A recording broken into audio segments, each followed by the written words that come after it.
to a new episode of Exploring Brain and Mind. And before we go into the brain myths that I'm talking about today, a little word of caution. Both the brain facts and the brain myths episodes are kind of based on facts that I have found out and researched at a certain point in time, but depending on how long the podcast is on, when you're listening to it, weeks later, months later, years later, developments may have changed and there may have been new research coming out on the different brain facts or brain myths that could further enhance all the details. But as it stands, this is what I know now and today, and I'm sharing that with you.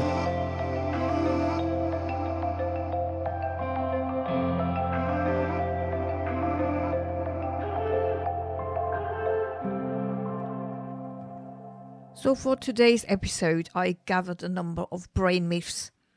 Some of them are still very lively doing the rounds among people, like the first one I'm mentioning here, which is people are only using 10% of the brain and suggesting that 90% of it could be harnessed for extra potential, extra brain strength. Research has proven that wrong, because there's been lots of research going on with MRI scanners, and they showed that depending on what task it is and what processes are involved, a lot more than 10% of the brain are engaged, bits from different regions, and it is not just 10%. And even when we sleep, the brain is very active. It's not right either that there is nothing going on in the brain when we sleep, because it is working on processing what we experienced during the day.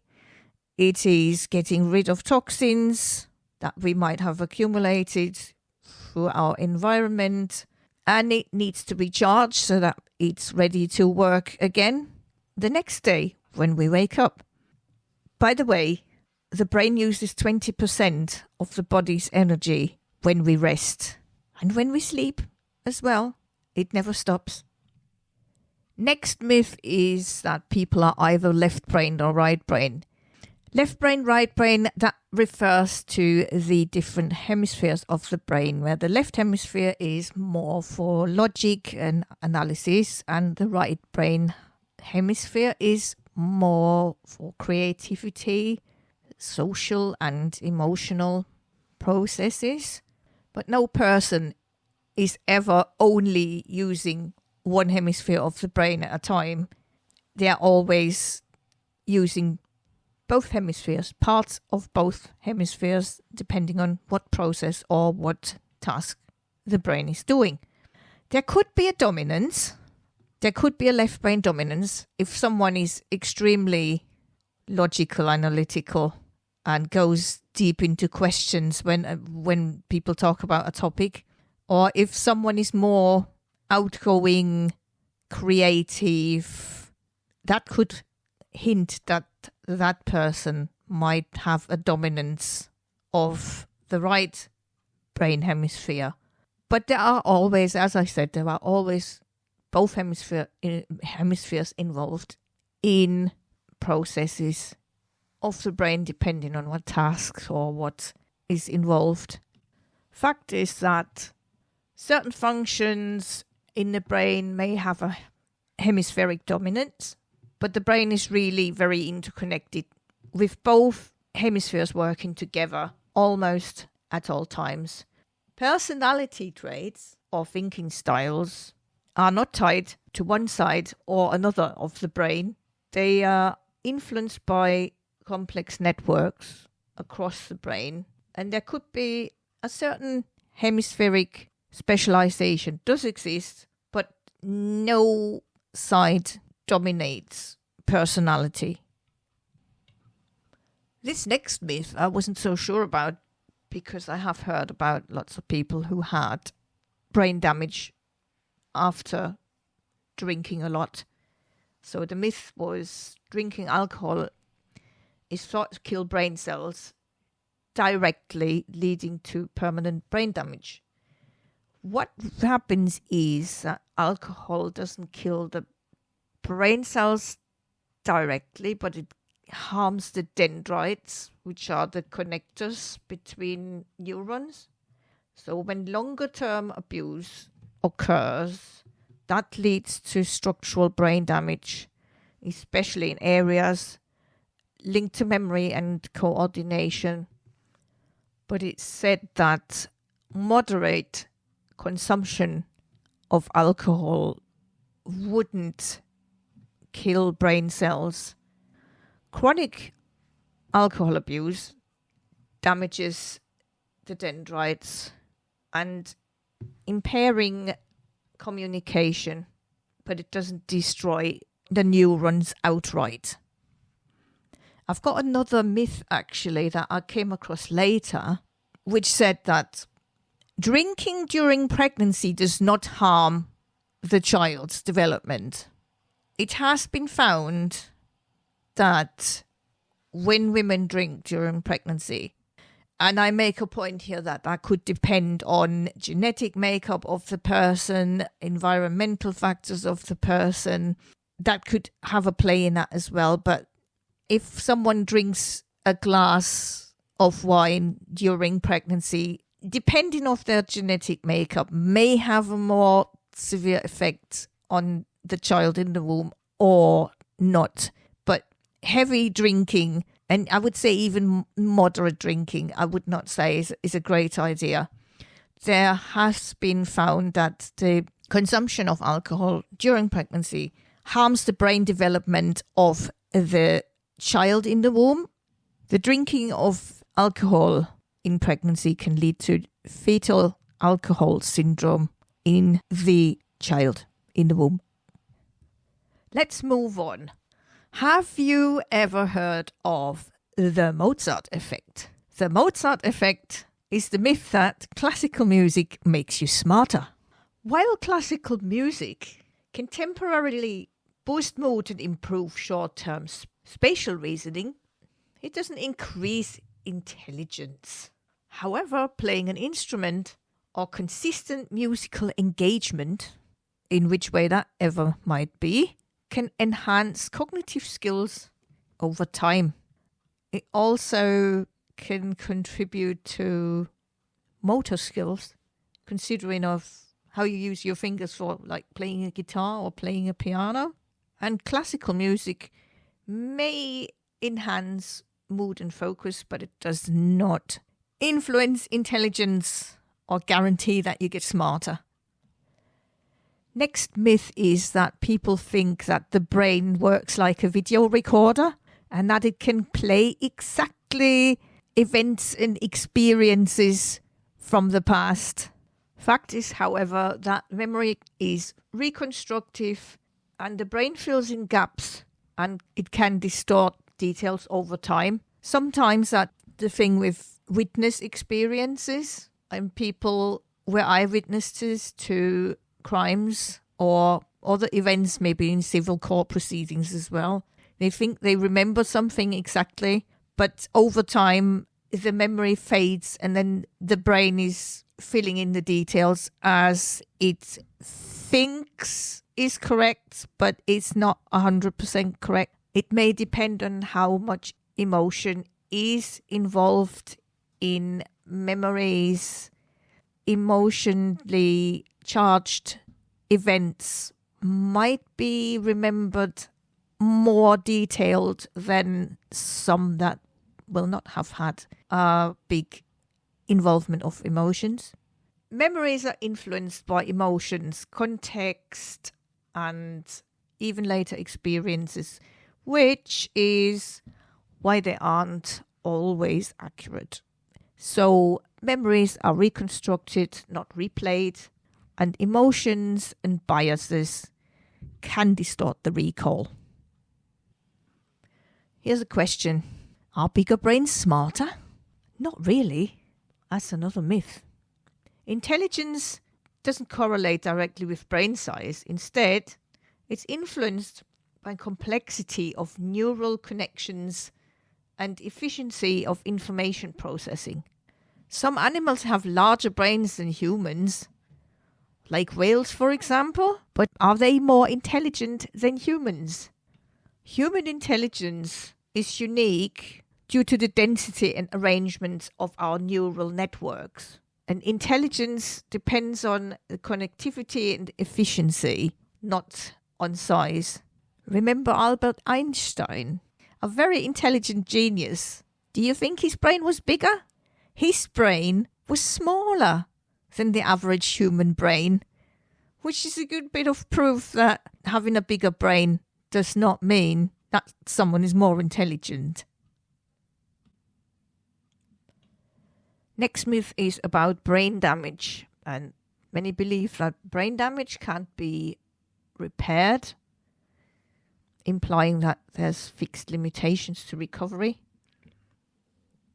It depends on what kind of areas in the brain get damaged, I would think, because sometimes, like if people react quickly when someone has a stroke, there might be a recovery might be possible, but the reaction time has to be really, really fast to get them into a hospital and into medical care, so that there is not much damage happening.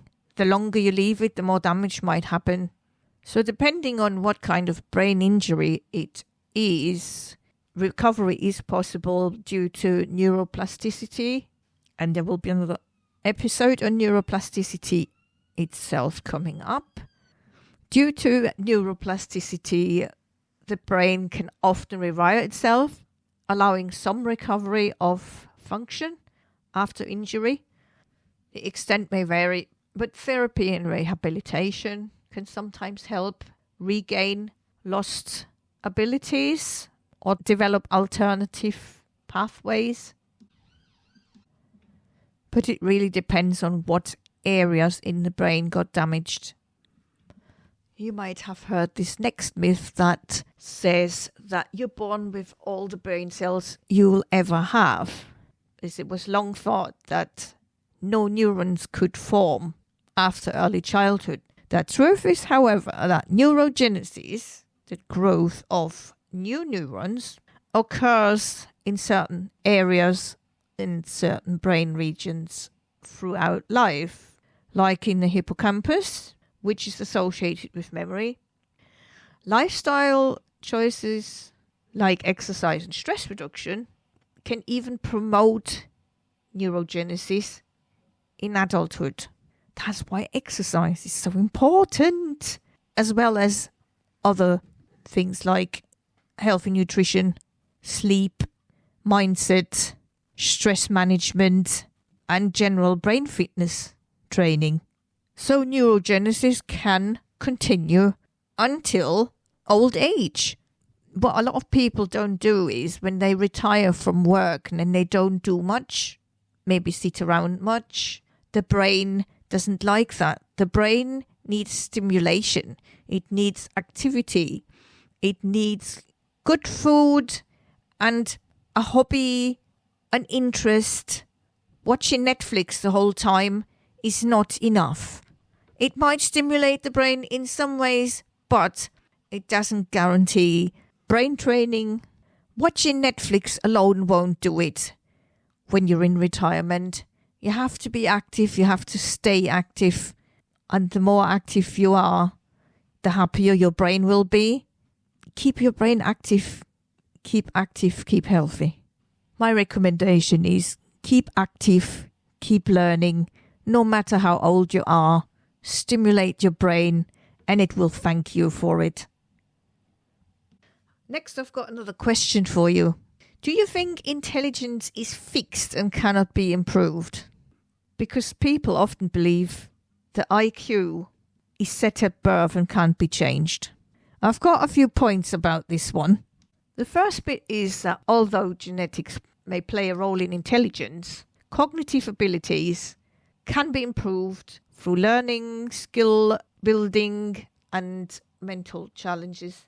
Brain plasticity allows us to strengthen certain cognitive functions, which leads to potential gains in intelligence over time. Now, my big point here is there is not just IQ. There is so much more to it. There are different groups of intelligence. It's about 3-4 different groups of it that we have in our brain assessments. IQ is only numeric and logical intelligence and literal intelligence. But you have EQ, emotional intelligence, which is intrapersonal and interpersonal intelligence, i.e. skills that apply to the self and skills that apply to the social environment. Then you have other bits of intelligence like spiritual intelligence, natural intelligence. You have musical intelligence, strong focus on sound, which is a big one for me, but I'm not going into that right now. This shows that it's just so much more to intelligence, and there is more and more coming out. I find it more in different pieces of literature as well, not just from my brain training, and I'm glad that more and more information is coming out about intelligence and that there's much more to it than just IQ and EQ. And that last myth in my collection now is one that is actually coming true, because some people think the mind can completely control the brain, ignoring biological limitation. Now, what I'm saying to that is some things may not be able to be manipulated by the mind, some brain processes. However, with regards to healing, there is a lot of research going on into how the mind can influence healing processes in the body. Some people who do research in connection with that is Dr. Joe Dispenza. He does proper scientific research into this by, when he does his retreats, the people that agree, they give blood samples and other samples that are required for the research, and it is proper scientific research that shows that spontaneous remission is possible, that healing, distance healing is possible as well. There have been numerous case studies about it. If you want to follow Dr. Joe Dispenza, I highly recommend it. Then there's another one. It's Wim Hof. He has done research of getting himself injected or induced with bacteria, and he, with the power of his mind, instructed his body to heal from the intrusive substances. So I recommend to look up Wim Hof and what he is doing with regards to this kind of research, which kind of proves people doing this kind of research. Don't do this at home. I'm not saying to do this at home, for God's sake, but follow Wim Hof, follow Dr. Joe Dispenza on research into the topics of how the mind influences healing and how it can influence processes of healing in the body. And that will involve the help from the brain as well, because the mind alone won't be able to do that. It will be mind and brain together initiating processes, helping with processes that contribute to healing. This nicely brings us to the end of another episode of Exploring Brain and Mind. If you liked the episode, please share it and subscribe to Exploring Brain and Mind on Spotify, on Apple, on all other podcast outlets. And I hope you're tuning in to the next episode